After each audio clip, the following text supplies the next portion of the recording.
आज हम लोग पेपर 2 योग यूनिट 1 उसमें आधुनिक काल में योग, पहला नाम स्वामी विवेकानंद जी का आता है।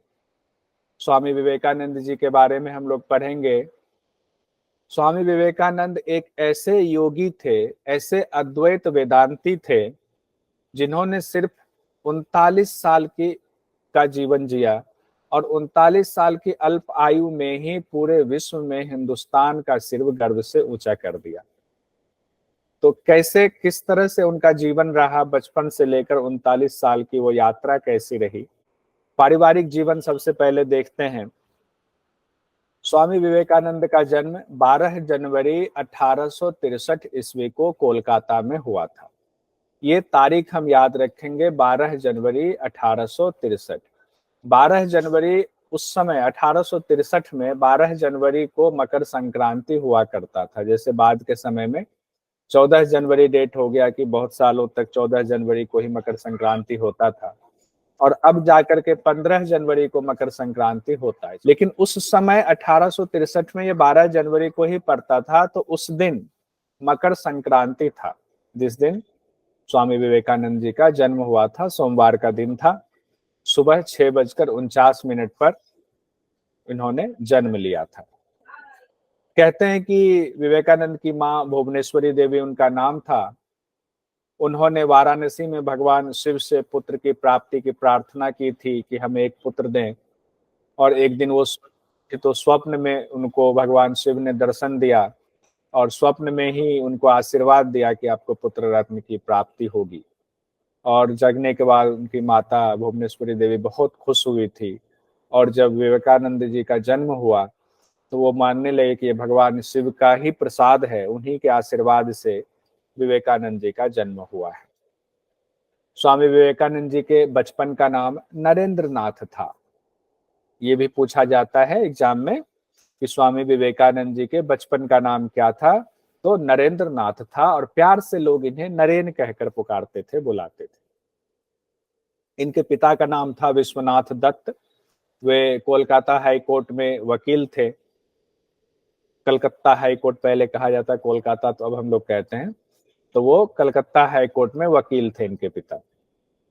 इनकी शिक्षा दीक्षा के बारे में, बचपन से ही विलक्षण प्रतिभा के धनी थे स्वामी विवेकानंद, यानी नरेन। कहते हैं माँ ही नरेन के बचपन की गुरु थी, प्रथम गुरु माँ ही थी। माँ ने ही इनको वर्णमाला सिखाना शुरू किया, बंगला का, अंग्रेजी की शुरुआती शिक्षा भी माँ से ही इनको मिली।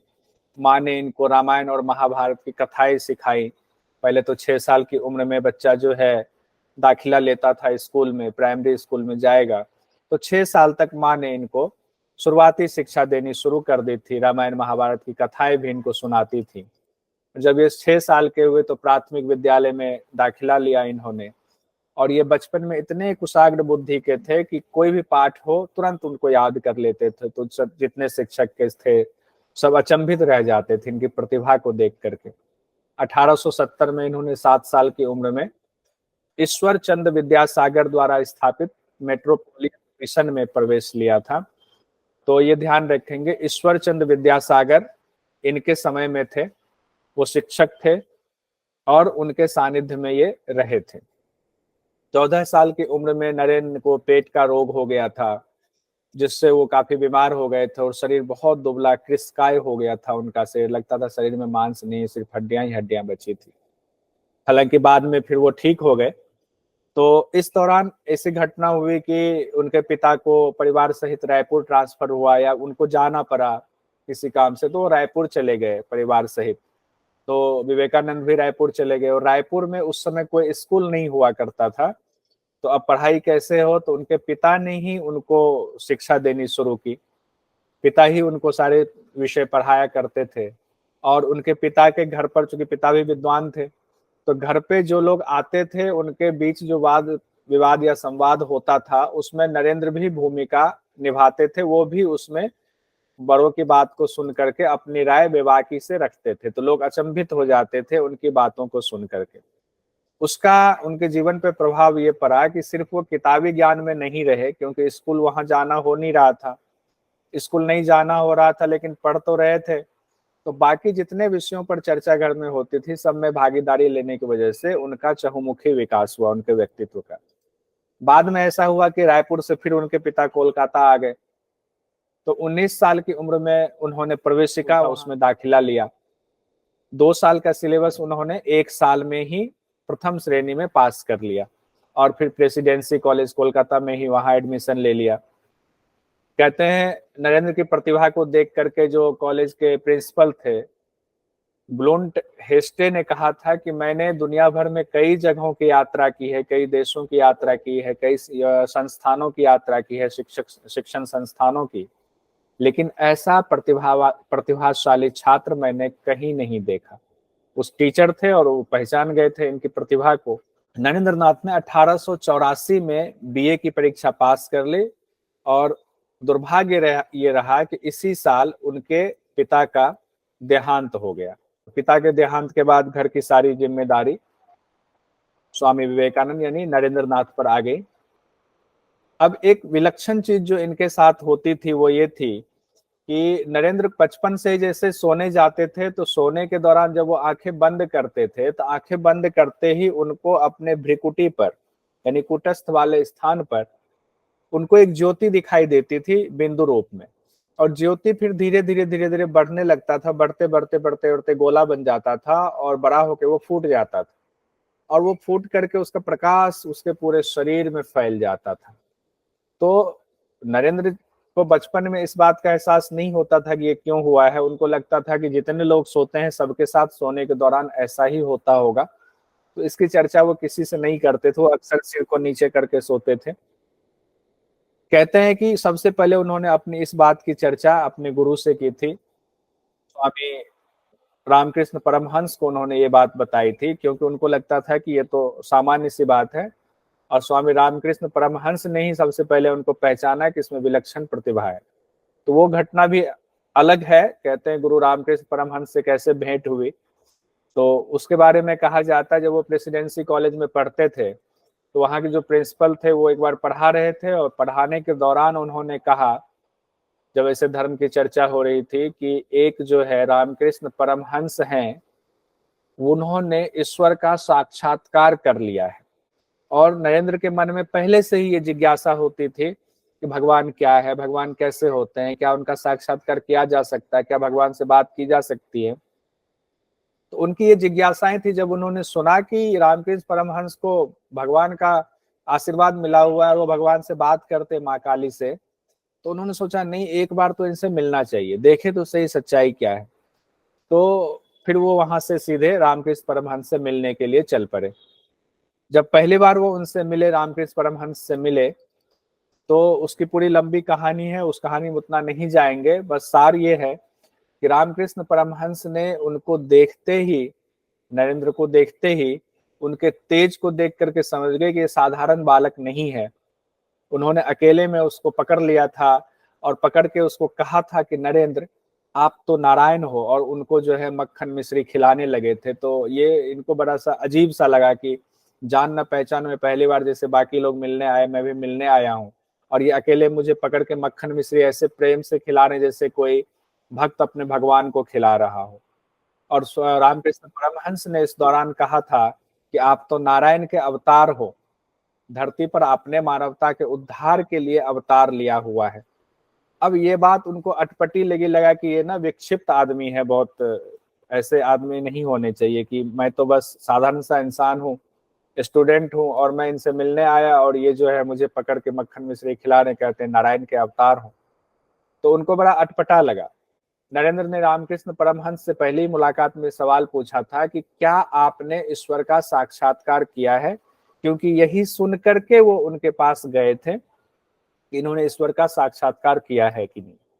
अब रामकृष्ण परमहंस ने जो उत्तर दिया, उन्होंने कहा था, God can be realise, one can see and talk to him as I am doing with you, but who cares to do so. मतलब कि ये उन्होंने कहा कि ईश्वर को महसूस किया जा सकता है, रियलाइज किया जा सकता है, उनको देखा जा सकता है, उनसे बात की जा सकती है जैसे कि मैं तुमसे बात कर रहा हूं। लेकिन कौन इस बात की फिक्र कौन करता है, कौन इस बात को जो है इसकी केयर करता है, इसकी परवाह करता है? कि ऐसा हो सकता है। तो स्वामी विवेकानंद जी को इन सब बातों पर भरोसा नहीं हुआ, उनको लगा कि ये ऐसे ही कह रहे हैं कि भगवान से बातें की जा सकती है, ऐसा हो नहीं सकता है। उनके अंदर एक अनुभूति ऐसी हुई कि वो दोबारा रामकृष्ण परमहंस से मिलने चले गए। उनको लगा कि नहीं, एक बार फिर से मिलने जाते हैं। दोबारा मिलने गए तो जब वो मिलने जाते थे तो वहां लोगों का जमघट होता था, लोग उनसे सवाल पूछते थे, रामकृष्ण परमहंस उनको जो है प्रवचन देते थे। लेकिन जब इनसे मिलते थे, जब लोग चले जाते थे, अकेले में इनसे मिलते थे, तो इनको बड़े स्नेह से बिठाते थे और इनको गूढ़ रहस्य समझाते थे, गूढ़ चर्चा करते थे और कहते थे कि आम लोगों से मैं ये चर्चा नहीं कर सकता हूं, क्योंकि आम लोग यहाँ अपने स्वार्थ के लिए आते हैं, अपने पारिवारिक समस्या को लेकर आते हैं, उनको लगता है कैसे उनको उन्नति मिल जाए। तुम आते हो, ईश्वर का साक्षात्कार पहला सवाल तुम्हारा था और तुम्हारे अंदर वो शक्ति है और तुम नारायण के अवतार हो, पहली ही मुलाकात में कह दिया था। तो वो उनको बड़ा प्रेम करने लगे थे रामकृष्ण परमहंस, और वो चाहते थे किसी तरह जो है नरेंद्र उनका भक्त बन जाए, उनका शिष्य बन जाए। नरेंद्र को भी जब वो स्पर्श करते थे तो उनके भीतर एक नई अनुभूति पैदा होती थी, उनको लगता था कि ये अनुभूति मेरे अंदर कभी ऐसा हुआ नहीं। परमहंस जी उनको छूते थे तो लगता था कि नहीं, ये कुछ अद्भुत सा है, इनका स्पर्श कुछ अद्भुत और आध्यात्मिक स्पर्श है। अब समय ऐसा था कि नरेंद्र नाथ जो है बहुत विपत्ति से गुजर रहे थे, पिता नहीं थे, सारी जिम्मेदारी इनके कंधे पर थी और इन्होंने एक जगह नौकरी भी कर ली थी, पढ़ाते थे ये, लेकिन जो है काम नहीं चल रहा था। तो इन्होंने सोचा कि अब आध्यात्म की तरफ झुकाव था, तो सोचा चलो रामकृष्ण परमहंस जी कहते हैं कि उनको माँ काली के दर्शन होते हैं, वो माँ काली से बात करते हैं। तो पहुंचे, उनको कहा कि ऐसा कीजिए, आप जब इतना मानते हैं मुझे, सब कुछ इतना कहते हैं मेरे बारे में, तो आज माँ काली से आप मेरे लिए कुछ मांग लीजिए। कहा क्या मांगना है? तो कहा ऐसा है कि मेरे घर वालों को कभी अन्न की दिक्कत ना हो, कभी वस्त्र की दिक्कत ना हो, मतलब जो बेसिक जरूरी चीजें हैं उनकी कभी समस्या ना हो, ये आशीर्वाद हमें चाहिए माँ से, ये आप मांग लो। उसके बाद मैं जो है फ्री हो जाऊंगा और मैं आध्यात्म की तरफ लौट आऊंगा। तो रामकृष्ण परमहंस ने कहा बिल्कुल ऐसा ही होगा, तुम चिंता मत करो, माँ काली तुम्हारे लिए सारा इंतजाम करेंगे, लेकिन मैं नहीं मांगूंगा कुछ। मैं क्यों मांगू तुम्हारे लिए, तुम खुद जाके माँ से मांग लो। तो नरेंद्र ने कहा कि हम कैसे माँ से मांगे, माँ से तो आप बात करते हो, हमसे तो माँ बात करेंगी नहीं। कहा नहीं नहीं, ऐसा नहीं है। रामकृष्ण परमहंस ने कहा आज मंगलवार का दिन है, आज रात मंदिर में तुम जाना, यहीं रुको और तुम वहां जाके माँ से जो भी मांगोगे वो तुम्हें मिल जाएगा। नरेंद्र नाथ अचंभित थे कि आज देखते हैं क्या सच में ऐसा होता है, क्या सच में ऐसा होगा, आज परीक्षा भी हो जाएगी कि क्या माँ जो है। उनके मन में दो बातें चल रही थी, थोड़ा थोड़ा विश्वास भी जग रहा था रामकृष्ण परमहंस के प्रति और नहीं भी जग रहा था, तो वो दुविधा में थे। और दूसरी बात ये थी कि अगर ये सच है तो आज मैं माँ से अपने परिवार के लिए वो सारी जरूरत की चीजें मांग लूंगा, कभी दिक्कत ना हो। रात्रि आई, रात्रि के प्रथम पहर में स्वामी विवेकानंद मंदिर के अंदर जाते हैं और रामकृष्ण परमहंस मंदिर के बाहर ही हैं। उन्होंने कहा जाओ तुम माँ के पास और माँ से मांग लो जो मांगोगे। जैसे ही स्वामी विवेकानंद यानी नरेंद्र नाथ मंदिर के अंदर जाते हैं तो वो देखते हैं कि वहां अद्भुत प्रकाश फैला हुआ है, और ऐसा प्रकाश फैला हुआ है कि जैसे वहां कोई दरबार सजा हो, और जो पत्थर की माँ थी, मूर्ति थी, वो साक्षात वहां प्रकट हुई है, उनके हाथ पांव हिल रहे हैं जैसे एक इंसान के हिलते हैं। उनको देवी माँ के दर्शन हुए और इस दृश्य को देख करके नरेंद्र नाथ हक्के बक्के रह गए, उनके मुंह से कुछ शब्द नहीं निकल पा रहा था कि क्या बोले। अब जब उन्होंने माँ के साक्षात दर्शन किए तो वो जिस बात को लेकर के, अपनी मांग को लेकर के गए हुए थे, हमारे परिवार की व्यवस्था हो जाए, खाने पीने कपड़ों की, वो भूल गए और उसमें ऐसे मगन हो गए कि उनके अंदर का अध्यात्म जाग गया। उन्होंने हाथ जोड़कर कहा, हे माँ, मुझे विवेक दो, मुझे वैराग्य दो, मुझे ज्ञान दो, ताकि हे माँ मैं तुम्हें सदा देख पाऊं। अब उनका वैरागी मन जो अंदर था वो बाहर निकल आया और उन्होंने अपने लिए ज्ञान मांग लिया, वैराग्य मांग लिया, परिवार की सुख सुविधाएं वो नहीं मांग पाए। और उसके बाद वो वापस लौटे, जब बाहर लौटे तो रामकृष्ण परमहंस ने पूछा कि तुमने मांग लिया माँ से वो सब कुछ जो मांगने गए थे? फिर उनकी जैसे कि वो निद्रा से जाग गए हो, ऐसी उनकी अवस्था हो गई। उन्होंने कहा नहीं, मैं तो वो मांग ही नहीं पाया। अब उनकी अवस्था अजीब थी, मुंह से बहुत सारे शब्द भी नहीं निकल रहे थे, तो बोले क्या। तो रामकृष्ण परमहंस ने कहा कोई बात नहीं, कोई बात नहीं, तुम फिर से जाओ एक बार माँ के पास, इस बार मांग लेना, कोई बात नहीं, माँ फिर तुमसे बात करेंगी। तो जब दोबारा गए तो इस बार फिर वही प्रकाश, फिर वैसे ही स्थिति, वैसे ही माँ बैठी हुई हैं। माँ ने कहा मांगो, क्या मांगना चाहते हो। फिर वही, ज्ञान दो, वैराग्य दो।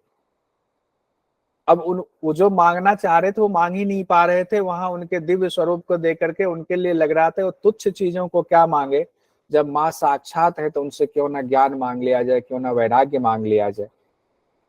ऐसा 2 से 3 बार हुआ और फिर वो बाहर आ गए और उनके जीवन का वो सबसे अद्भुत दिन था। और इसी घटना के बाद उनका जीवन बदल गया। वो आध्यात्मिक की तरफ जो उनका थोड़ा बहुत झुकाव था वो पूरी तरह दृढ़ हो गया और रामकृष्ण परमहंस से उन्होंने दीक्षा की प्रार्थना की कि आप हमें दीक्षा दें, आप हमें अपना शिष्य स्वीकार कर लें। और उनको जो है दीक्षा दी और बाद में नरेंद्र नाथ जो है संन्यास उन्होंने ग्रहण कर लिया और नरेंद्र नाथ से स्वामी विवेकानंद हो गए। और नरेंद्र नाथ के साथ कई और उनके शिष्यों ने, रामकृष्ण परमहंस के शिष्यों ने संन्यास ग्रहण किया। और फिर बाद में जब रामकृष्ण परमहंस जी को कैंसर हो गया, गले में आवाज नहीं निकल रही थी, तो नरेंद्र बड़े व्याकुल हो जाते थे। और एक बार उन्होंने कहा भी अपने गुरु से, रामकृष्ण परमहंस से, कि माँ से जब आप बात करते हो तो आप मांग क्यों नहीं लेते हो, कुछ इसकी बीमारी का इलाज ही क्यों नहीं मांग लेते हो। तो गुरु ने उनको समझाया था कि ये तो बहुत छोटी सी चीज है, शरीर तो नश्वर है, इसको बनाए रखने की चीज हम माँ से कैसे मांग सकते हैं। तुम जब माँ के पास गए थे तो तुमने क्यों नहीं अपने घर परिवार के लिए अनाज और कपड़े की व्यवस्था मांगने गए थे, क्यों नहीं मांगा। इसीलिए तब उनको समझ में बात आई कि क्यों गुरु हमारे जो है इस कष्ट को सहन कर रहे हैं, क्यों वो अपना प्रारब्ध काट रहे हैं। कहते हैं कि जब वो अपने गुरु की सेवा कर रहे थे तो उनके जो कई और शिष्य थे उनको सेवा करने में परेशानी होती थी, उनका थूक निकलना, ब्लड निकलना।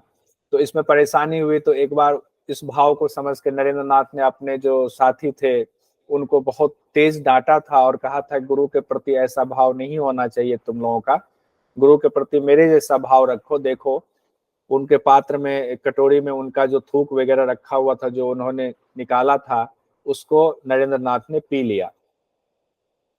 इस घटना से बाकी जो उनके शिष्य थे और जो साथी इनके थे वो बहुत अचंभित हुए और उनका सारा जो मन में संदेह था वो मिट गया और सब मिलकर के रामकृष्ण परमहंस की सेवा में जुटे रहे। रामकृष्ण परमहंस का जब निर्वाण होने वाला था, उनको पता था कि अब मेरा शरीर जो है बस 2-3 दिनों का ही मैं मेहमान हूँ।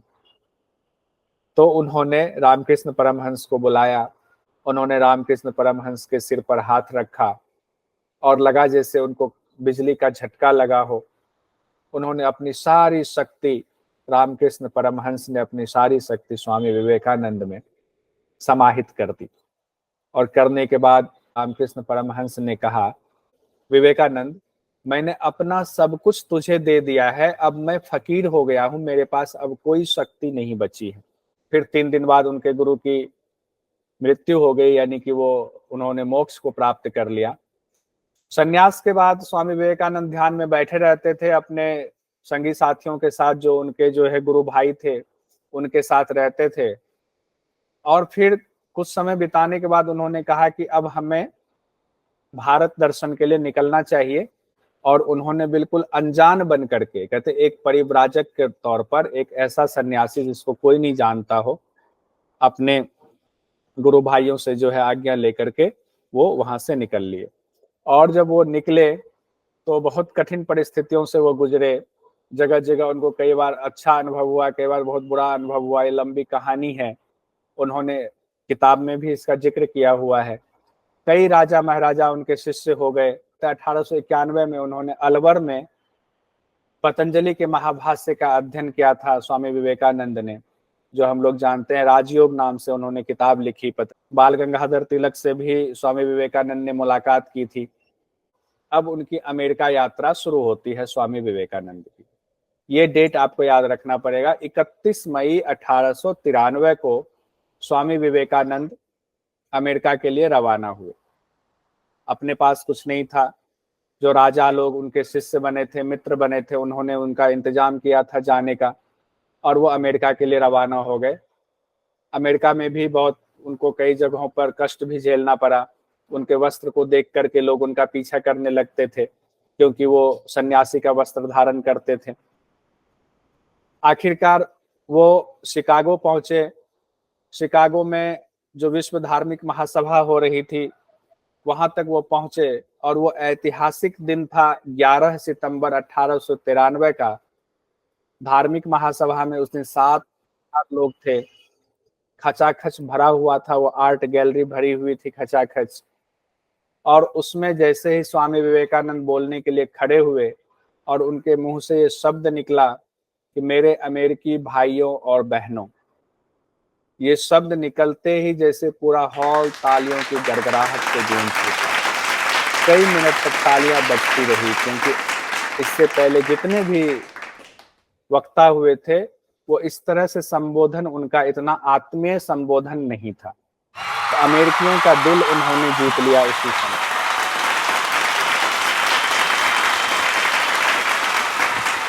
और उसके बाद फिर उन्होंने जो अपने भाषण में भारत की धार्मिक सहिष्णुता की जानकारी दी, उन्होंने बताया कि किस तरह से भारत ने अलग अलग धर्मों को स्थान दिया है, किस तरह से भारत ने पारसियों को स्थान दिया है।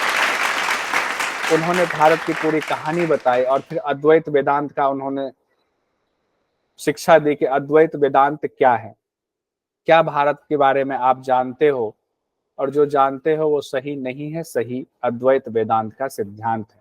और इसी दौरान उन्होंने जो औपनिवेशिक शक्तियां थी उस दौरान की, जो खून की होली खेलते थे, उनको भी सीख दिया कि आप लोग तो बस, आपके हाथ खून से रंगे हुए हैं, जबकि भारत की सभ्यता संस्कृति इससे बिल्कुल अलग है। कि दुनिया भर के लोग जुटे हुए थे, सबके बीच में प्रसिद्ध हो गए स्वामी विवेकानंद। और फिर वहां से अमेरिका की यात्रा के बाद उन्होंने कई और देशों की यात्रा की। वो इंग्लैंड भी गए, और जहां भी जाते लोग उनको घेर लेते, उनसे उनके विचार जानते। आखिरकार 1897 में वे भारत वापस लौट आए। 1 मई 1897 को उन्होंने रामकृष्ण मिशन की स्थापना की। ये डेट भी याद करेंगे, 1 मई 1897, 1897 को रामकृष्ण मिशन की स्थापना की उन्होंने। और उसके बाद दोबारा वो 1899 में फिर से अमेरिका की यात्रा पर चले गए, और उस दौरान वो अमेरिका, इंग्लैंड, फ्रांस, मिस्र, कई देशों की, वियना, कई देशों की यात्रा की। कई जगहों पर उन्होंने वेदांत पर लेक्चर दिया, व्याख्यान दिया। फिर वो वापस लौट आए 1900 ईस्वी में। ये महासमाधि, 39 ईयर्स के थे जब वो 1900 ईस्वी में लौटे, तो अस्वस्थ रहने लगे थे, और 39 ईयर्स की उम्र में 4 जुलाई 1902 को शुक्रवार के दिन बेलूर के मठ में उन्होंने अंतिम सांस ली। उनको महासमाधि मिली। स्वामी विवेकानंद के लिखे ग्रंथों की चर्चा अगर करें, क्या योगदान रहा है, तो उत्तिष्ठित जागृत नाम से उनकी किताब है, मेरे गुरुदेव नाम से उनकी किताब है जो बहुत मशहूर है, परिव्राजक नाम से किताब है, राजयोग नाम से जो योग दर्शन पे उन्होंने लिखी हुई है किताब, वो बहुत मशहूर है, कर्म योग, भक्ति योग पर उनकी किताबें लिखी हुई जो बहुत मशहूर है। इसके साथ ही उन्होंने जो जगह जगह व्याख्यान दिए, बाद में उनके शिष्यों ने, रामकृष्ण मिशन के जो मैनेजमेंट है, उन्होंने उनके व्याख्यानों का संकलन किया, वो आज भी मौजूद है। इम्पॉर्टेंट ये है, जो एग्जाम में पूछा जा सकता है कि स्वामी विवेकानंद की याद में कौन सा दिवस मनाया जाता है, तो उनके जन्म दिवस यानी 12 जनवरी को राष्ट्रीय युवा दिवस के रूप में मनाया जाता है पूरे देश भर में। स्वामी विवेकानंद कहते थे, उत्तिष्ठ जागृत प्राप्य वरान नित्य बोधत, यानी कि उठो, जागो और तब तक नहीं रुको जब तक लक्ष्य ना प्राप्त हो जाए। तो भारतीय जनमानस को कहते थे, उठो, जागो और तब तक नहीं रुको जब तक लक्ष्य ना प्राप्त हो जाए। हमें ये जानना चाहिए कि स्वामी विवेकानंद ये जो बात कह रहे थे, ये बातें उन्होंने कहाँ से प्राप्त की थी, कठोपनिषद से लिया गया है। हम जानते हैं स्वामी विवेकानंद वेदांत के मर्मज्ञ थे और वेदांत के अंतर्गत उपनिषद आता है। तो कठोपनिषद के पहले अध्याय के तीसरी वल्ली में 14वां मंत्र है, उसमें ये बात कही गई है। उसमें यमराज और नचिकेता के बीच संवाद हो रहा है, जिसमें यमराज नचिकेता को समझा रहे हैं, उठो जागो और श्रेष्ठ महापुरुषों के पास जाकर उस ब्रह्म का ज्ञान प्राप्त करो। त्रिकालज्ञ ज्ञानी जन उस तत्व ज्ञान के मार्ग को छुरे की तीक्ष्ण धार के समान दुर्गम बतलाते हैं। यानी कि ब्रह्म को जानने, यानी आपके अंदर जो ब्रह्म है उसको साक्षात्कार करने की तरफ आगे बढ़ो, इसका ये तात्पर्य था। और स्वामी विवेकानंद ने कठोपनिषद के इसी बात को जनमानस के बीच फैला दिया। उत्तिष्ठ जागृत, यानी उठो जागो और तब तक नहीं रुको जब तक लक्ष्य ना प्राप्त हो जाए। एक बार महत्वपूर्ण तथ्य पर फिर से नजर डाल लेते हैं। 12 जनवरी 1863 ईस्वी कोलकाता में जन्म हुआ। मृत्यु 4 जुलाई 1902 को बेलूर मठ में हुआ। प्रसिद्ध भाषण जो उन्होंने दिया शिकागो अमेरिका में, वो 11 सितंबर 1893 को विश्व धार्मिक महासभा में दिया था। गुरु से भेंट हुई 1881 में। गुरु का नाम था रामकृष्ण परमहंस। स्वामी रामकृष्ण परमहंस उनके गुरु थे। पिता का नाम विश्वनाथ दत्त था और माता का नाम भुवनेश्वरी देवी था।